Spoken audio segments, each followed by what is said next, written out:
Hello there, a warm welcome. This is Nationwide and we are live on Africa's largest TV network, the NTA. I'm Rhoda Albo. As always, it's a pleasure to have you join us. Nigeria's Vice President, Yemi Osinbajo, has advocated united action in winning the war against corruption. The Vice President, who spoke at Anti-Corruption Forum Paris under the auspices of Organizations for Economic Cooperation and Integrity, recognized that collaboration is the smartest approach to restitution of stolen assets in the fight against the menace. He pointed out that without rigorous enforcement of rules, the promotion of transparency in the international banking and financial system cannot be achieved in the anti-corruption crusade. The Vice President therefore said the country is hosting global financial centers and others usually targeted destinations of illicit flows must be held more accountable to enforce mechanisms which would ensure transparency of ownership, control, beneficial ownership, trust and other legal contrivances that may be used to camouflage financial or other assets. On the fight against corruption in Nigeria, the Vice President said that government has ratified a treaty on the ECOWAS Tax Administration Forum, which would open the way for greater cooperation amongst West African states in the exchange of tax information. He said apart from constituting a 7-man presidential advisory committee against corruption, the administration also established an anti-corruption and criminal justice reform fund with the support of 3 international development partners. The Whistleblower Initiative, launched barely 8 weeks ago, the Vice President said, has achieved great success and attracted recommendations both locally and internationally. The Alumni Association of the National Institute for Policy and Strategic Studies has advocated strengthening of institutions in Nigeria for effective policy implementation. This is a stand of the association's new executive as it sets to kick off its agenda for the nation's development. Azan Kukuma reports. With the largest pool of intellectuals from all spheres of the nation's workforce, executives of the alumni say their mandate will be effective policy formulation and implementation for both public and private sectors at the national and local government levels. Kicking off its program for the tenure is a policy summit in May to guard against what it describes as policy somersault. The policy summit is going to be on various segments, with the first one I think is going to be in May this year, and it's going to be on every quarter, by which we'll choose topical things that can help the economy of this country. The alumni say it will also explore areas of collaboration with the Foreign Affairs Ministry in enhancing the nation's foreign policy as regards protection of Nigerians abroad. The new ANI executives were elected into office early March. In Abuja, Isaac Nkuma, NTA News. Now, the federal government says it is resolved to come up with a unified approach to change the narrative of militancy and find lasting solution to lingering crisis and degradation of the environment in the Niger Delta region. An interministerial technical group meeting on the region says a blueprint to that effect will be made public. Lydia Sampson has the details.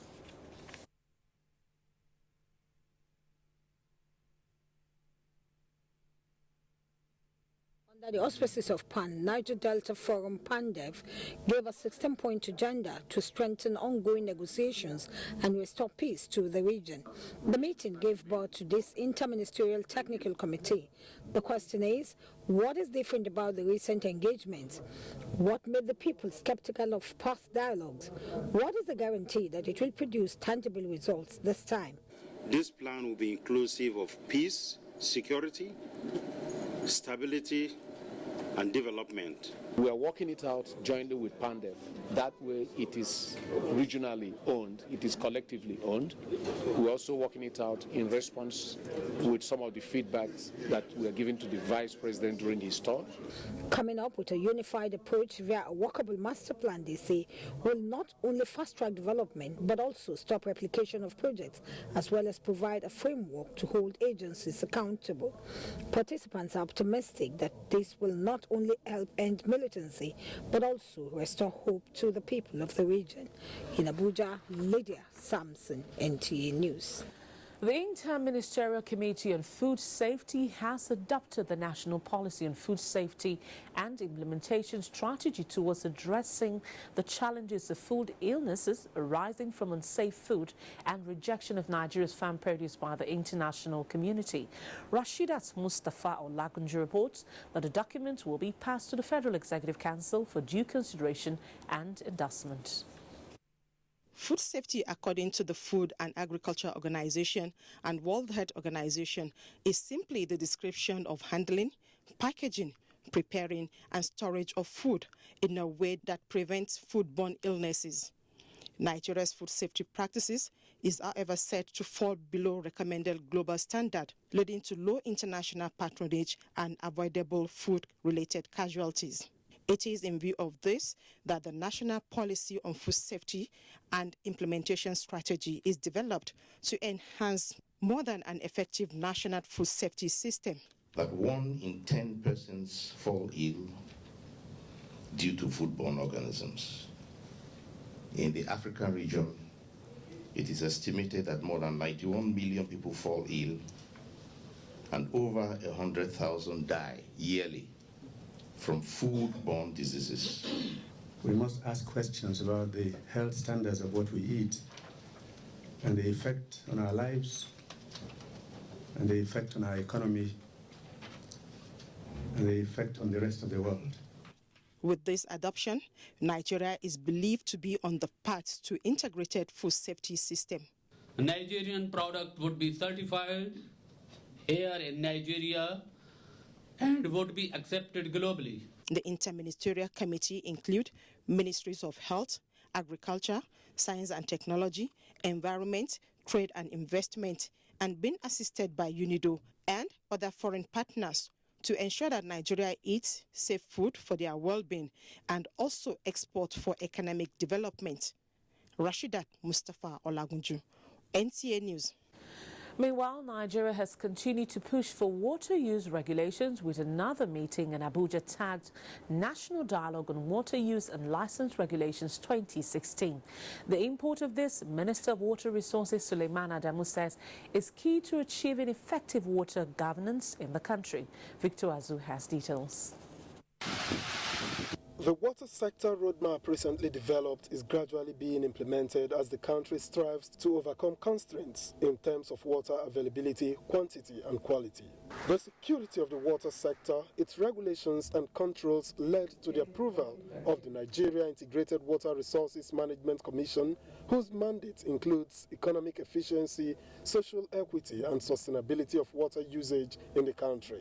To this end, stakeholders in the sector are at this meeting to create awareness on effective water management in Nigeria, as well as to strengthen strategic cooperation among agencies.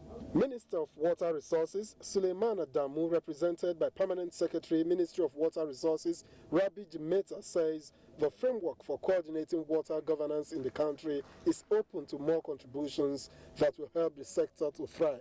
This is to ensure that a common language of understanding exists between the regulators and the key stakeholders.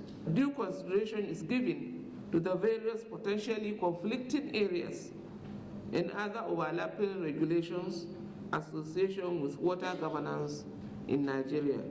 Executive Director NIWRMC Ruben Habu, like other speakers, welcomed the new vista in the sector. Yeah, we want the key holders to be aware, we want to safeguard the resource, that is water, to avoid conflicting, to solve the problem of development, which will bring sanity in the sector and reduce conflicts to the barest minimum. The general consensus at the meeting is that national water resources will henceforth be optimally utilized. Victor Azus reports there. The National Primary Healthcare Development Agency has cautioned the Federal Capital Territory Administration to guard against any possible outbreak of polio in the territory by sustaining routine immunization against all communicable diseases. Executive Director of the agency, Dr. Faiza Shoaibu, stated this during an advocacy visit to the FCT Minister, Mohammed Musa Bello, in Abuja. Mitari Ikben reports. Dr. Shoaibu noted that since Well, sorry for the loss of audio and, of course, visual in that report. We'll see if we can bring it to you in the course of this news belt or subsequent news belt. Now, the leadership of the Pentecostal Fellowship of Nigeria has donated assorted relief materials worth millions of naira to the communities affected by recent attacks in southern Kaduna. Louis Anthony sent in the details. Presenting the relief materials at Ngomferi Kaninkong Chiefdom, Godogodo and Mufi Atakar, Deputy President of the Pentecostal Fellowship of Nigeria, PFN, Bishop Wale Oke, said the visit is to commiserate with the people and assure them of their support and continued prayers. To encourage them that we're speaking for them when we had the opportunity, for the government of the day at various levels, to ensure that the government rises up to this occasion to protect the lives and the properties of Nigerians. Responding at his palace, the chief of Kaninkong Malan Tonkotete applauded the PFN's effort and solicited their continued prayers for his community, especially with their donation at Dangoma, a predominantly Fulani community, which indicates their extension of fellowship to all. We want to pray for permanent peace. I think that's the highest thing you can give us. District heads of Gudugudu and Atakal expressed gratitude for the gesture, as it will go a long way in alleviating the sufferings of the affected persons. NTA News spoke with some of the affected members of the communities. We are appealing to government to help us because we don't have anybody except God. Government to trace out the root cause of the problem so that once and for all it will be settled. We are even entertaining fear if we were able to go to the farm this rainy season. Materials presented include bags of rice, gari, palm oil, wrappers, detergent, among others.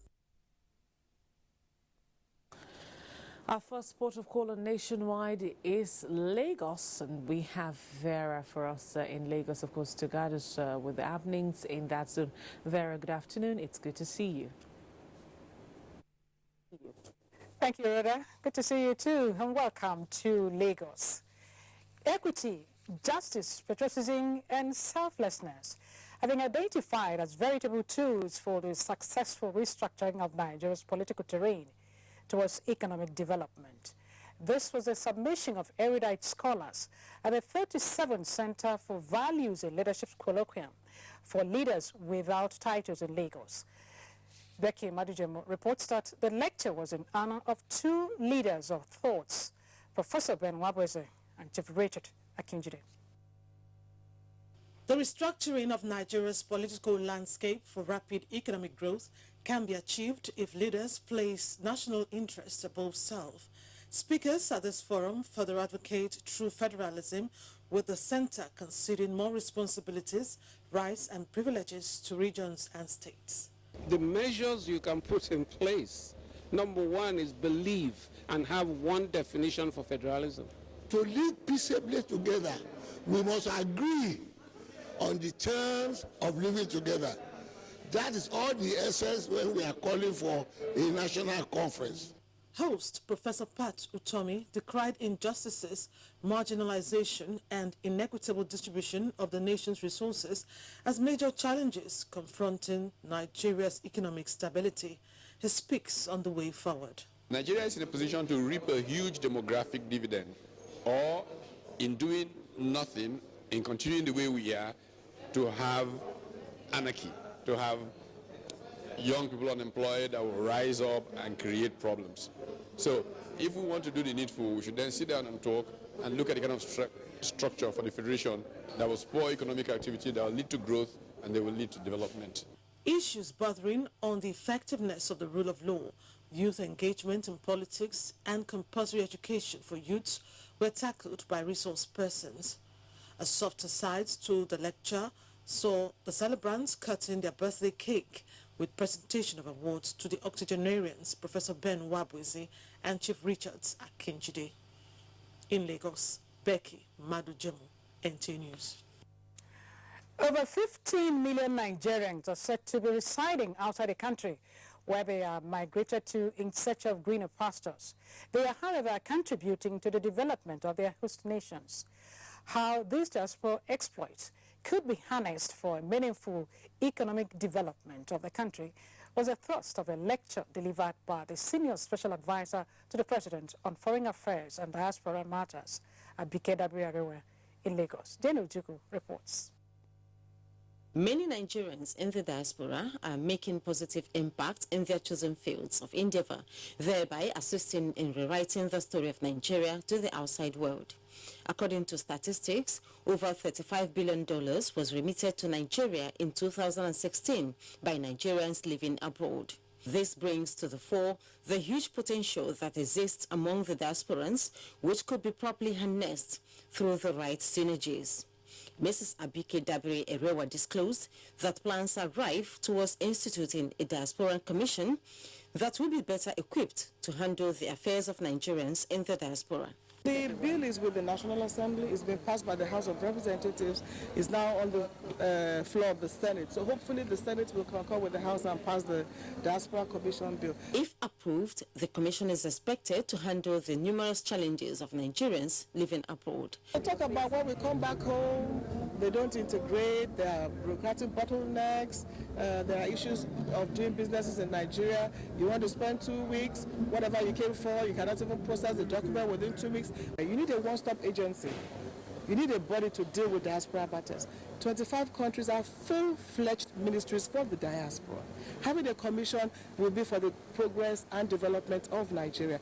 Chairman Island Club Oladipo Okpeshei, SAN, solicited that voting rights be granted Nigerians in the diaspora, considering their contribution to the national economy. The club later honored their August visitor with a plaque. In Lagos, Jane Ujuku, NTA News. The Federal Ministry of Works has been called upon to quickly repair a section of the Kwara Bridge that has caved in order to avert any form of road mishap or accident. Abolade Salami, who visited the bridge to ascertain the level of damage, reports that the bad spot on the bridge usually causes gridlock during the early hours of the week.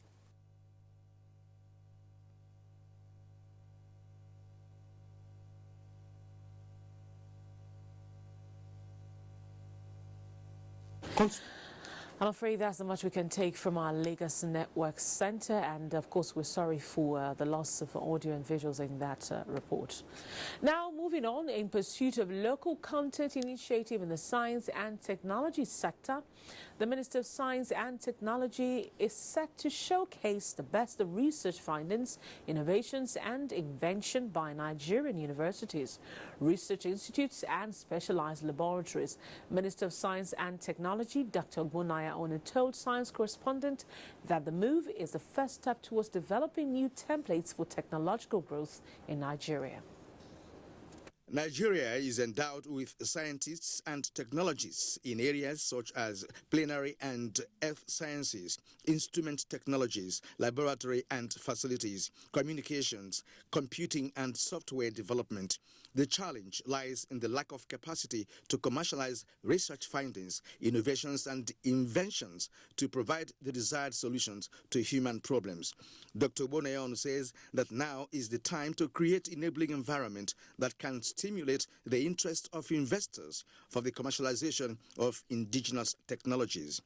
When you do this, you are going to release tremendous energy that will help in inventing new things, that will help in making sure that you improve on what had been done before. So that population is very important, and that's why countries with large populations are doing well. The convergence of innovators, inventors and investors has been described by stakeholders as a healthy step towards bringing technology closer to humanity. Kirian Umayo, NTA News. Now, still staying with science and technology, for Africa to achieve its 2024 science, technology and innovations agenda, government must pursue new funding alliances with the private sector for investment in human and institutional capacities development. This is part of recommendations contained in the 2017 African Capacities Report on Science, Technology and Innovations. Chimdima Undubisi has more details.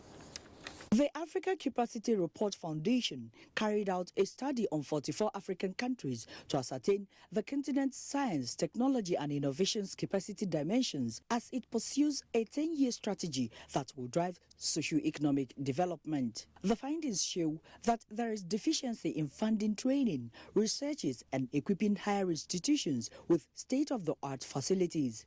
This results in the emergence of low-quality science graduates. The study also indicates that with 75% universities enrollment in social sciences and humanities fields, as well as few female enrollment in engineering, there is a huge shortfall in the number of needed engineers and agricultural scientists. We produce a lot of the research publications, but many of those publications don't necessarily translate into technology that can be used or things that have value for the development of the economy. We now know in the agricultural sector what the shortfall is. In other industries, we know what the shortfalls are. And then we'll now begin to tailor our training opportunities to direct people to where those opportunities lie.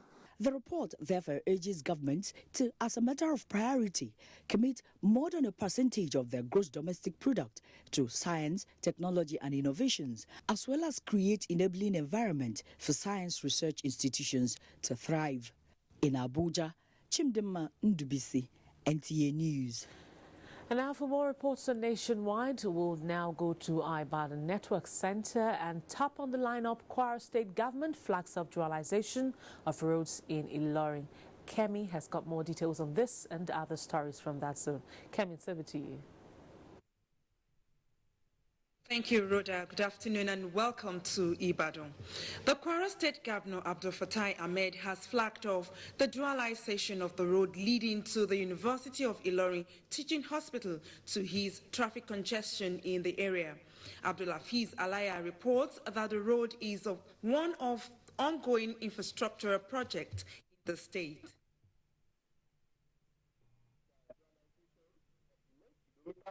According to Governor Abdul Fatai Ahmed, was born out of the need to provide permanent solution and bring succor to motorists plying the road.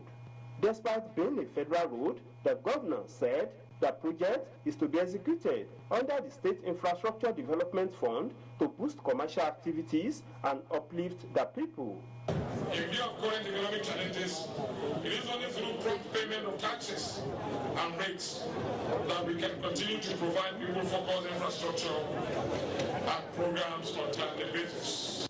In another development, Governor Ahmed has embarked on the inspection of the ongoing and completed road projects across the 3 senatorial districts of the state. Other projects inspected were the Geri-Alimi Diamond Underpass, renovation work at Kwara State Television, and Fateh Shopping Complex, where the governor reaffirmed his commitment to complete all ongoing projects before the end of his tenure. In Ilorin, Abdulhafiz Alaya, NTA News. The Oni of Ife, Oba Adeyeye Ogunwusi, has called for peace in the country. Oba Ogunwusi gave the call while hosting Afenifere leaders in his palace. Correspondent Rotimi Akamo completes the story. Leaders of Afenifere group were in Ile-Ife on a condolence visit on the recent crisis in Ile-Ife. Welcoming Yoruba leaders to his palace, Oni of Ife Oba Adeyeye Ogunwusi, who condemned the March 8th crisis in Ife, said Nigerians, irrespective of their ethnic background, should see themselves as one. Unity of this country is very imperative, and section of the country that will play that pivotal role are the youths, because they are the instruments that will be used for peace. They're the same instrument that will be used for violence. Earlier in his address, Chief Ayo Adebanjo, who led Afenifere group to Ile-Ife, cautioned every stakeholder in the crisis against any statement that could further truncate peace in Yoruba land. To sympathize with Oni and the people and the two sides that were affected in the conflict. The group later addressed victims at Ife City Hall, Enua Ile-Ife, and Sabo, where they preached peace to them all. In Ile-Ife, Rotimi Akama, NTA News. The memories of past glorious years of broadcasting in Nigeria was relived at a special day of tribute to honor a broadcasting icon and politician, late Prince Adebayo Akonwo-Sonda. The event, facilitated by NTA Ibadan and Broadcasting Corporation of Oyo State, BCOS, brought together pioneer broadcasters in Nigeria. Correspondent Shola Wahid has details. It was a gathering of family, friends, colleagues and well-wishers at the tribute in honor of late Prince Adebayo, a seasoned communicator, ace broadcaster and literary icon. He was described as a man who lived a dedicated life and impacted positively in the lives of many people. He was a good father, he was a good administrator, he was a good and loyal friend to his friends and peers, and he was a true ambassador of Yoruba land. The most important thing is that you can rely on his words. You can depend on him. Whatever he told you, that is the absolute truth. He would like you to work very hard. He will not like a lazy person, and he will never take a bribe from you. He was a quiet achiever, and he believed so much in his job. He was humble, and he was a disciplinarian. And at the other end, he worked for excellence in television broadcasting. I can say that throughout his time that I knew him, and throughout his time in the profession, his active days, he maintained excellence. The event featured praise rendition and songs eulogizing the life and time of the deceased.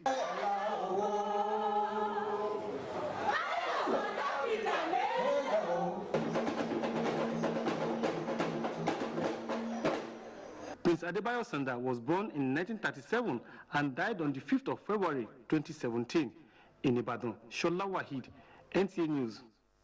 And that's it from Ibadan. Rhoda, it's back to you. Many thanks, Kemi. The National Commission for Refugees, Migrants and Internally Displaced Persons has condemned the forceful return of refugees from Cameroon, which is against international laws. The Federal Commissioner, Hajia Sadia Umar Farouk, in a statement said, "It is unfortunate that Cameroon has continued forceful return of Nigerian refugees even after signing the tripartite agreement with Nigeria and the United Nations, which seeks to ensure safety and proper handling, as well as voluntary return of Nigerian refugees who are in that country following Boko Haram crisis." She stated that the parties agreed to provide people wishing to return with clear information on the situation prevailing in their areas of return in order to make a well-informed and voluntary decision. She urges Cameroon to respect and observe the international protection principle. While restating the commitment of the National Commission for Refugees of concern, the Federal Commissioner also expresses readiness to facilitate their return in safety and dignity. Meanwhile, the National Commission for Refugees, Migrants and Internally Displaced Persons has stressed the need for states, local governments and civil organizations to be actively involved in the migration programs and coordination. Usman Abdullahi Show reports that the Federal Commissioner of the Commission, Sadia Umar Farouk, stressed this at a sensitization workshop for the Northeast Zone on consolidating migration governance architecture. The Federal Commissioner Hajia Sadia Umar Farouk stated that until now the migration programs and coordination have been restricted to institutions of federal government with little participation from state and local government within which the migrating population are governed. This proved to be very useful. First, it exposed the gap that existed in the operation of the federal agencies and the state governments in terms of migration governance activities in Nigeria. The chairman, Kebbi State Emergency Management Agency, Alhaji Sani Dododo, commended the effort of the commission to mobilize communities from grassroots, pointing out that it will help in providing mechanisms and structures to address the lingering challenges of migration in the country. The commissioner also paid a courtesy visit to Governor Abubakar Atiku Bagudu and solicited for support from the state government. Governor Bagudu, who lauded the federal government effort in fine-tuning the proper mechanism to address migration issues, called for adequate measures to address Al-Majri problem in the region. So there's no federal government agency that's dedicated to this issue. That's always been looked at as if it's just they are eliminators. Brendan Kebi, Usman Abdullahi Shehu, NTA News. You can watch this news live on the go via the NTA mobile app, which you can download on your Android device at the Google Play Store or the Apple Store if you use devices with iOS. We'll now take a break for some messages, and when we return, we've got more reports from across the country. Stay with us. Change does not just happen.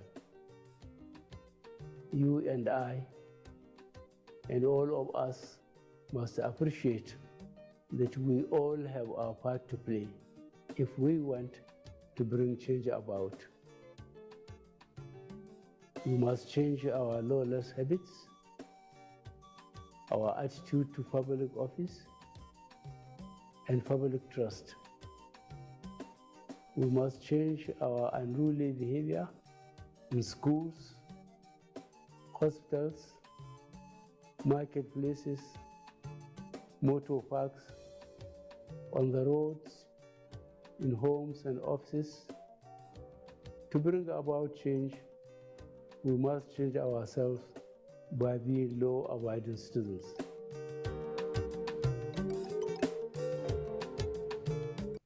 100% Henshaw Production specially invites you to the movie sometime in September. Directed by Iyara Emmanuel, DGN. Chairman, Mr. Donald Duke, former governor, Cross River State. Chief host, Henshaw Emmanuel. Date, 2nd April 2017. World Autism Awareness Day. Venue, Silverbird Cinema, Abuja. Time, 5 p.m. Red Carpet, 6 p.m. Main event. For inquiries, call Ayaba on 0803-592-7275 or Henshaw on 0018-331-3357.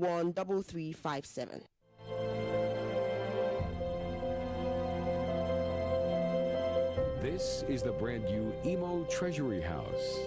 The Treasury House was completely built by the rescue mission team led by Governor Rochas. It serves as the offices of the Accountant General of Imo State, as well as other staff detail. The structure is deserved of the great people of Imo. This is a rescue mission project, the new face of Imo State government.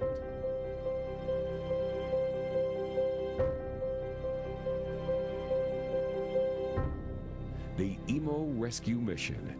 Imo must be better.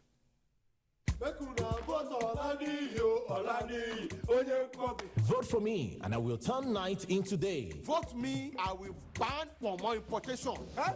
Everybody will start eating turkey and chicken. Put me in power, and I will bring winter to West Africa. I'll turn all the taxi into plane. Campaign promises. Another hilarious episode of Professor John Bull, your rib-cracking comedy. Find out the true gist of election violence, betrayals, and promises as Olani goes head-to-head with Udo. You have money. Who you mean?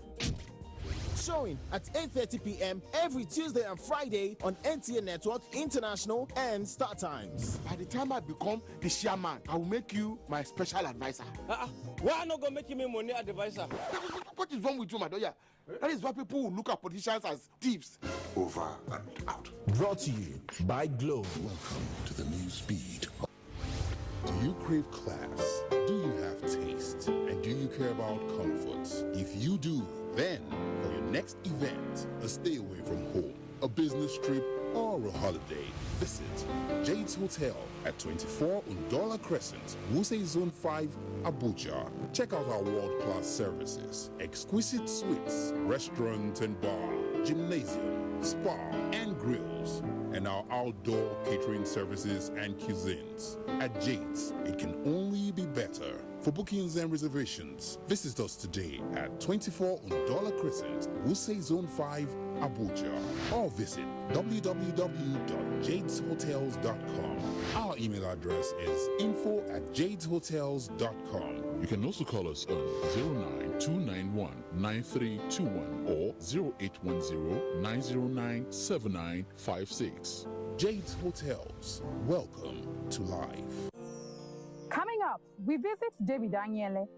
In the 10 months since he appeared on Airtel Touching Lives, his Center for Citizens with Disabilities has gone from strength to strength. Thank you, Airtel. We are glad that you came. And for Emmanuel Onyeka, his dream of completing his studies has been dashed. A tragic Okada accident in 2015 had left him an amputee.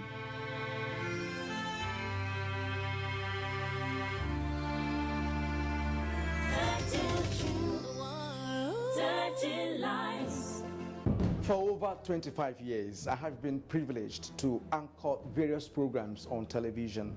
But the news program that I find most exciting and challenging is The Weekend File. This is largely because of its philosophy of engaging all classes of people, the artisans, politicians, technocrats, captains of industry, and professional analysts on issues that touch all aspects of life and living. In the conversations that follow, you find complexities, different views, ideologies, thought patterns, and individual beliefs. It's quite engaging. We do this Saturdays on NTA Network Service at 9 p.m. It's Weekend File, but you call it Weekend Companion, and it's all about nation building. Join me, Kirian Umayo, and production crew every Saturday for this weekend treat, and I can tell you that it is unmissable. Make it a day.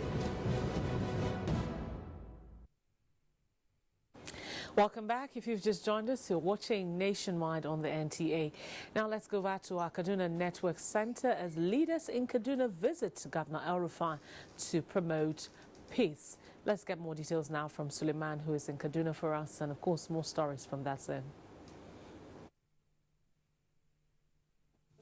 Rhoda, and welcome.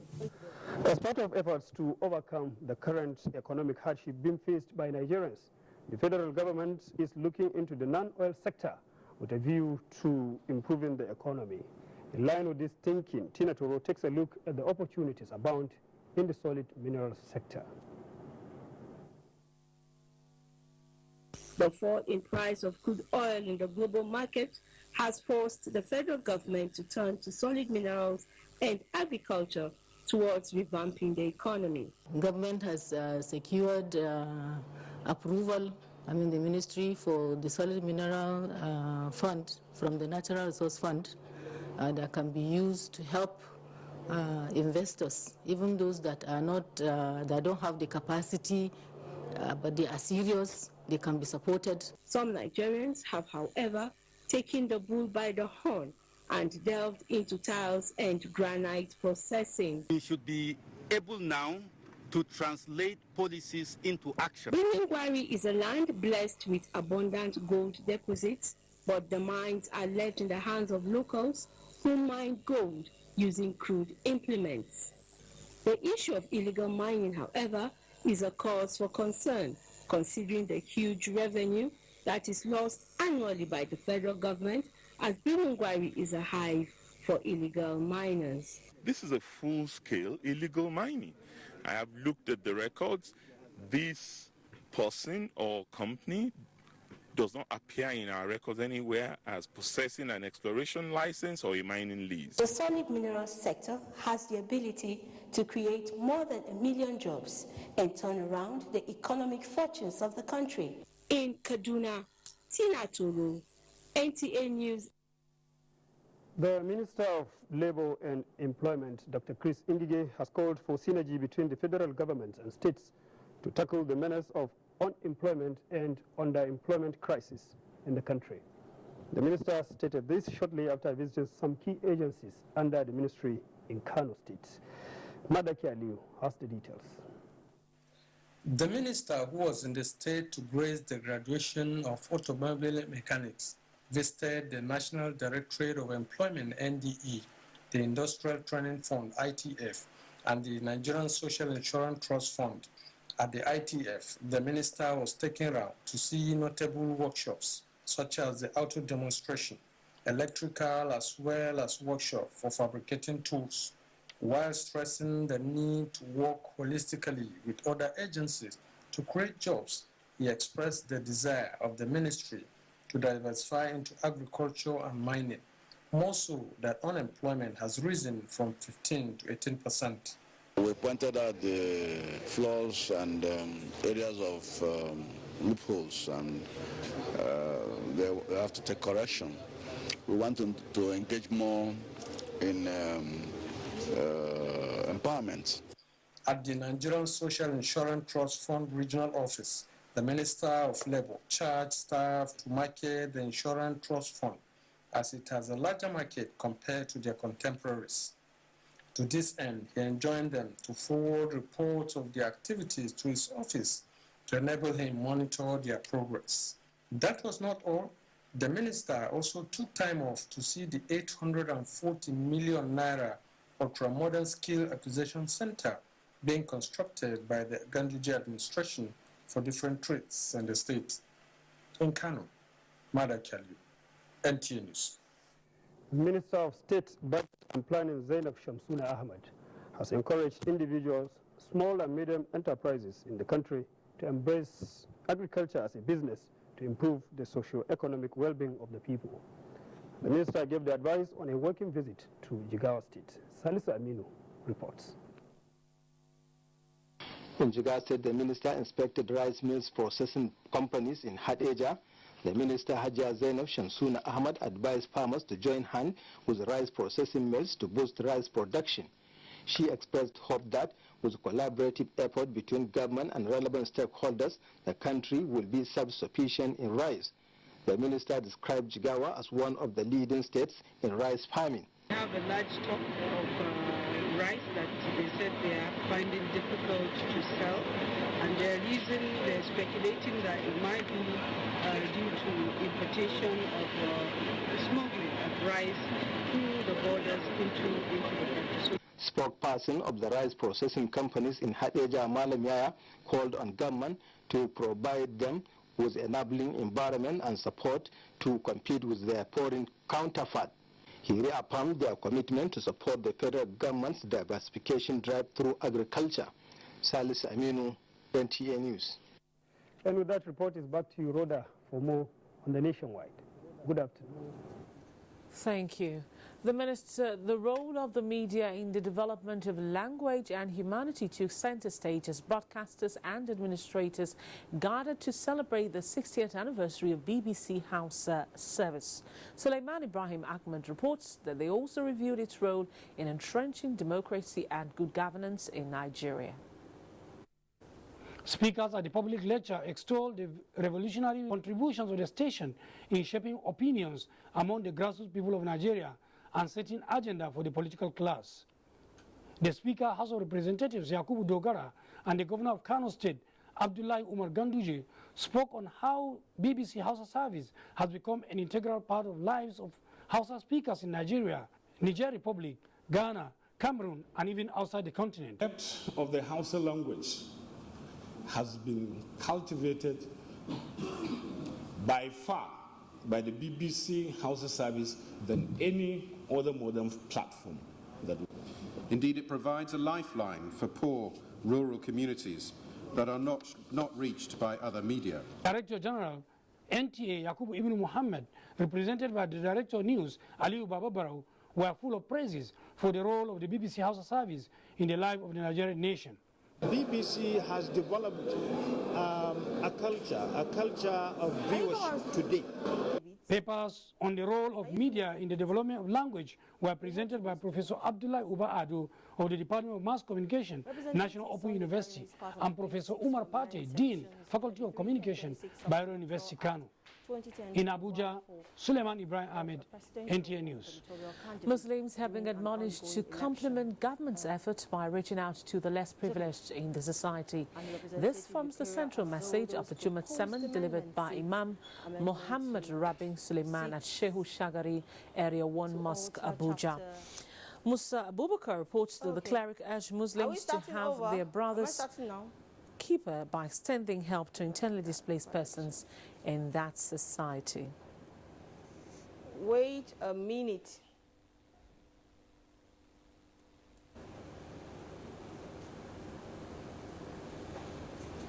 Five, 4, 3, 2, 1, 0. Hello, good day to you. My name is Omotola Omojola. And wherever you are, you should fear Allah subhanahu wa ta'ala and do the right things. Follow the teaching of Islam. Thanks for making our time. Prayers were offered for peace and tranquility of the country.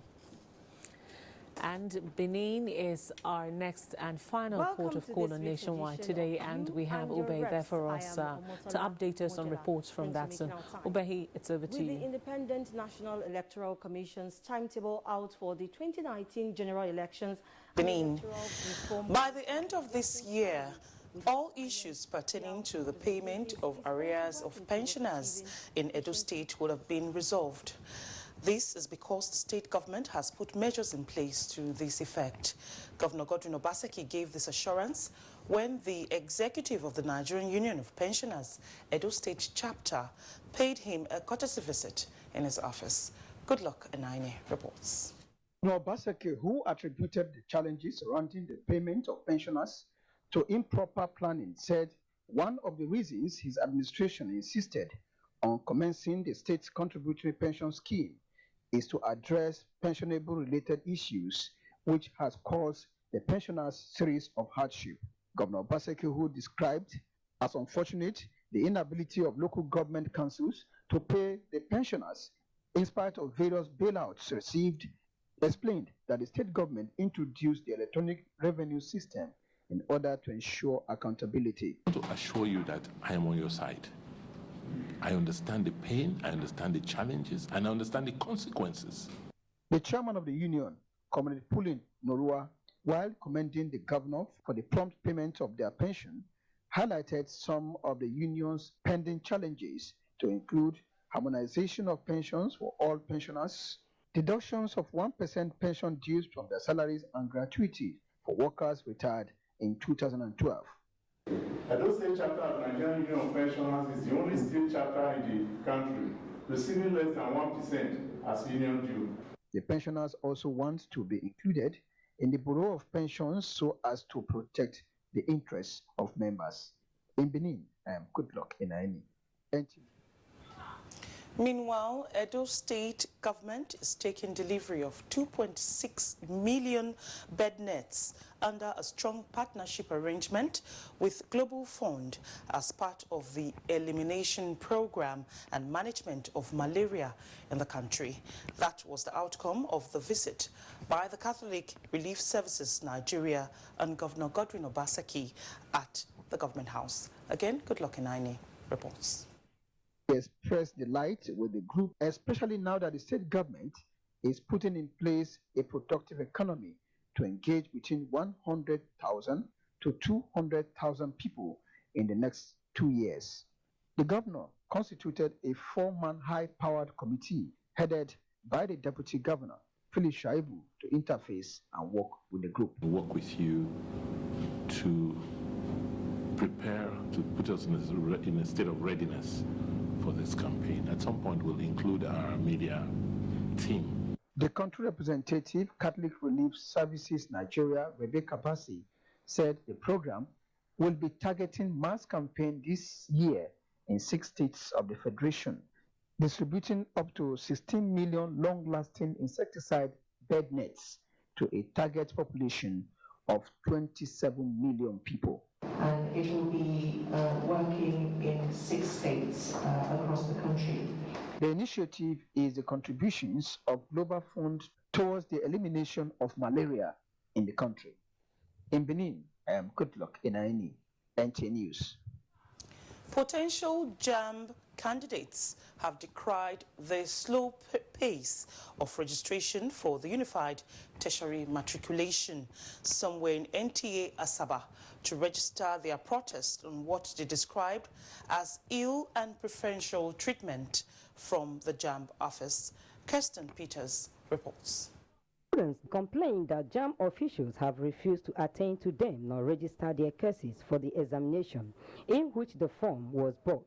They disclosed that the sum of 6,200 naira was used to purchase the form and have spent over 10,000 naira in the process. Report also shows that students go to JAMB office every day as early as possible in order to get their registration done. my house near almost head bridge, I dey trek. 4:30, I don't come off my house, I will trek. There are only two systems. Two systems take a lot of people. Students from private schools will just come in. They'll tell us to leave the gates for them. They'll just march in. The students also alleged that they were manhandled by the security agencies. The question is, what is the cause of the low pace of this JAMB registration? Efforts to speak to the JAMB director, who said he is not in the position to talk to us, proved abortive, as NTA was restricted from going into the office nor filming. In Asaba, Kirsten Peters, NTA News.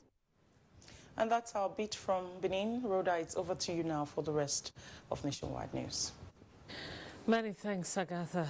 Reinventing lost value systems that redefine Nigerians as their brothers keepers should be collectively embraced in order to stem the menace of depression and suicide tendencies. Guests on NTA's program Good Morning Nigeria share their views while making contributions on the causes and consequences of depression and suicide in Nigeria. Salihu Abdullahi reports. Suicide means a particular instance of a person intentionally killing him or herself. All over the world, no religion or tribe teaches people to practice suicide. Recent cases of recorded suicide and attempted suicide, particularly in Lagos, is raising concern among Nigerians. Guests on the program, while sharing experiences on what could be responsible for depression and suicidal tendencies, say the family and society have a role to increase awareness to discourage the act in Nigeria. It is known in the parlance of psychiatry and psychology that in the very near hours or few days before anyone commits suicide, they will say, they will mention, they will give a sign. All you have to do is just be particular about that sign. There is a research now done by Nigerian psychiatrists just a few weeks ago, implicating 12% of the teenage population in Nigeria as having attempted suicide. Attempted suicide is a criminal offense.